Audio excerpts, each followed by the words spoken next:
নমস্কার দর্শক বন্ধু।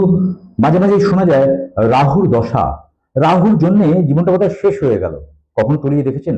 সামান্যতম একটা টোটকা হয়তো আপনার এই মারাত্মক সমস্যা থেকে কিছুটা হলেও রিলিফ দিতে পারে। হ্যাঁ, কিছুটা রিলিফ দিতে পারে। 100% কারোর ক্ষমতা নেই দেয়ার, কিন্তু কিছুটা রিলিফ দিতে পারে। সেই রিলিফের একটি সামান্যতম টোটকা আপনারা করে ফেলুন।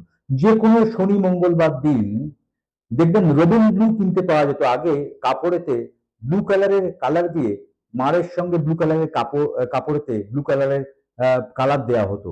সেই রবিন ব্লু যদি পান বা উজালাও যদি পান, ব্লু কালারের হতে হবে। তার সঙ্গে একটু কালো তিল একসঙ্গে মিশিয়ে নিয়ে মাথার উপর দিয়ে 7 বার অ্যান্টি ক্লকওয়াইজ ঘুরিয়ে নিয়ে কোনো চৌমাথাতে সকাল 12টার আগে ওটা রেখে দিয়ে চলে আসুন। আর দেখুন আপনার রাহুর যে জন্য, যে যারা যারা বলছেন রাহুর জন্য জীবনটা বোধহয় নষ্ট হতে চলেছে, রাহুর দশা চলছে, রাহুর কি প্রতিকার, করে ফেলুন এই টোটকা। আর দেখুন রাহুর প্রকোপ থেকে অনায়াসে চুটকির মাধ্যমে বেরিয়ে যাবেন।